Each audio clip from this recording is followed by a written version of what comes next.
नमस्कार, आप देख रहे हैं गृहवाणी और मैं हूं आपके साथ मेघा शंकर। दोस्तों, वैदिक ज्योतिष के अनुसार ग्रहों की हर छोटी सी चाल भी हमारे जीवन में बड़े परिवर्तन लेकर आती है।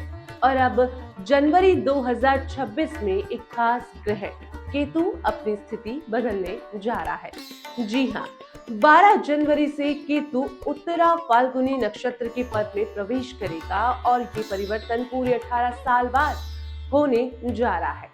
इस बदलाव का सीधा प्रभाव कुछ राशियों पर बहुत ही शुभ रहने वाला है। इनके जीवन में आकस्मिक धन लाभ, करियर में तरक्की और भाग्योदय के योग प्रबल होंगे।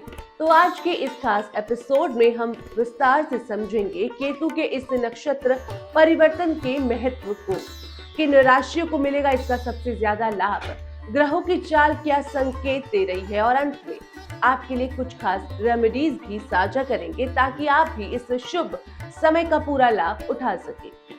तो अब हमको अंत तक देखिएगा, हमारे साथ बने रहिएगा, क्योंकि अंत में हम आपके लिए एक बेहद प्रेरक सुविचार भी लेकर आए हैं। सबसे पहले बात करेंगे कि केतु ग्रह का रहस्य आखिर क्या है। केतु वैदिक ज्योतिष में एक छाया ग्रह माना जाता है जो मोक्ष, अध्यात्म, रहस्यमय शक्ति, पूर्व जन्म के कर्म और गुण ज्ञान का सूचक है। ये व्यक्ति की अंतरात्मा, आध्यात्मिक झुकाव और अदृश्य शक्तियों से जुड़ा होता है। जब केतु अनुकूल अवस्था में होता है तो अचानक लाभ, कर्ज से मुक्ति, बाधाओं का अंत और गुप्त रूप से सफलता देता है। लेकिन जब यही केतु प्रतिकूल होता है तो भ्रम, मानसिक असमंजस और असंतोष भी पैदा कर सकता है। इसलिए कहा जाता है कि केतु जहां बैठता है वहां जीवन को किसी न किसी रूप में बदल कर रख देता है।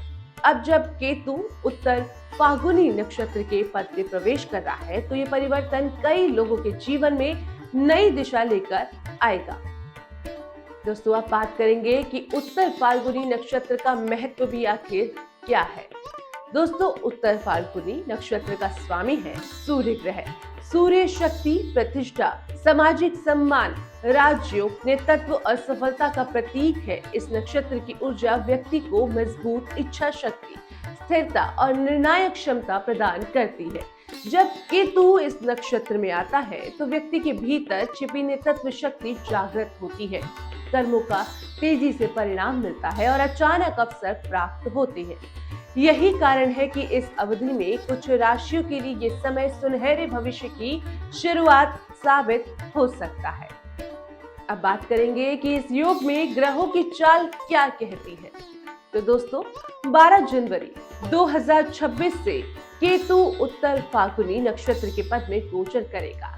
ये परिवर्तन लगभग 18 वर्ष बाद हो रहा है। इस दौरान केतु सूर्य ऊर्जा के साथ मिलकर आत्मविश्वास, निर्णय क्षमता और कर्म फल वृद्धि को सक्रिय करेगा। इसका मतलब ये है कि जो लोग सही दिशा में मेहनत कर रहे हैं उन्हें अचानक परिणाम मिलना शुरू हो सकता है। धन के नए स्रोत बनेंगे, रुके कार्य पूर्ण होंगे और कई लोगों के जीवन में नई शुरुआत दिखाई देगी। वहीं आध्यात्मिक रुचि भी बढ़ेगी और मन स्थिर होगा। अब बात करेंगे राशियों की, जिसमें सबसे पहले आती है सिंह राशि के लिए प्रभाव क्या रहेंगे उस पर बात करेंगे। दोस्तों, सिंह राशि की जातकों के लिए ये गोचर बेहद शुभ साबित हो सकता है। इस अवधि में आकस्मिक धन लाभ के योग बनेंगे, पुराने अटके हुए पैसे मिलने की संभावना बढ़ेगी और दैनिक आय में भी वृद्धि हो सकती है। विद्यार्थियों के लिए ये समय अत्यंत लाभप्रद रहेगा, एकाग्रता बढ़ेगी और पढ़ाई में शानदार प्रदर्शन देखने को मिलेगा। वहीं परिवार के सदस्यों के साथ संबंध मजबूत होंगे और आपसी सहयोग बढ़ेगा। साथ ही जो योजनाएं अब तक अधूरी थी वे धीरे धीरे सफल होने लगेंगी। सम्मान और प्रतिष्ठा में भी वृद्धि होगी और कई सिंह राशि के जातकों को समाज में विशेष पहचान मिल सकती है। अब बात करेंगे दूसरी राशि यानी कि वृश्चिक राशि के लिए प्रभाव क्या रहेगा। तो दोस्तों, वृश्चिक राशि के जातकों के लिए केतु का ये परिवर्तन साहस, वृद्धि और आर्थिक उन्नति लेकर आएगा।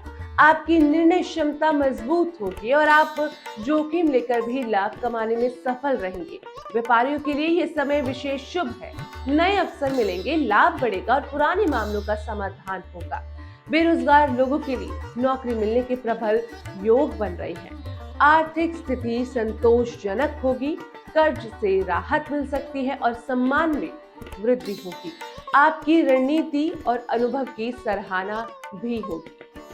अब बात करेंगे तीसरी राशि यानी कि वृषभ राशि के लिए क्या प्रभाव इस गोचर में रहेंगे। तो दोस्तों, वृषभ राशि के जातकों के लिए केतु का ये नक्षत्र परिवर्तन व्यक्तित्व, विकास और करियर का समय सिद्ध होगा। आपकी सोच परिपक्व होगी, आत्मविश्वास बढ़ेगा और परिवार का सहयोग मिलेगा। घर परिवार में खुशी का माहौल रहेगा और कोई शुभ समाचार मिलने की भी संभावना बनती दिखाई दे रही है। नौकरी पेशा लोगों को प्रमोशन या नई जिम्मेदारियां मिल सकती हैं, जबकि व्यापारियों के लिए ये समय विस्तार योग लेकर आएगा। आपकी मनोकामनाएं पूर्ण होने की संभावना भी बनती दिख रही है। गोचर में राशियों पर क्या प्रभाव रहेंगे ये तो जान ही लिया। बात करेंगे कि केतु से जुड़े उपाय क्या है। तो दोस्तों, केतु शुभ फल दे, इसके लिए कुछ सरल उपाय अपनाए जा सकते हैं, जैसे कि शनिवार या मंगलवार को मंदिर में धूप दीप जलाएं, भगवान गणेश की पूजा करें, कुत्ते या पक्षी को भोजन कराएं, जरूरतमंदों को कंबल या वस्त्र दान करें और रोज थोड़ा सा ध्यान या जप करें। इससे मानसिक शांति बढ़ेगी और जीवन में स्थिरता आएगी। अब बात करेंगे कुछ सामान्य सावधानी आपको क्या बरतनी है। इस अवधि में अत्यधिक जल्दबाजी से बचें, गलत संगत से दूर रहें, निर्णय सोच समझकर लें और वाणी में संयम बनाए रखें, क्योंकि केतु कभी कभी भ्रम भी देता है। इसलिए धरातल पर रहकर योजनाएं बनाना सबसे बेहतर रहेगा। तो दोस्तों, अब बारी आज के सुविचार की। दोस्तों, ग्रहों की चाल सिर्फ रास्ता दिखाती है, मंजिल तक पहुंचता है आपका प्रयास। इसलिए सकारात्मक सोच रखें, कर्म करते रहें और ईश्वर पर विश्वास बनाए रखें। साथ ही साथ भाग्य तभी चमकता है जब कर्म की लौ जलती रहे। संघर्ष ही सफलता का पहला द्वार होता है। विश्वास वो शक्ति है जो अंधेरे में भी राह दिखाती है और अच्छा भविष्य हमेशा सही कर्मों से ही बनता है। आप देख रहे थे ग्रहवाणी, मैं हूं आपके साथ मेघा शंकर। दोस्तों, फिर मिलेंगे एक नए विषय के साथ कल इसी समय। नमस्कार।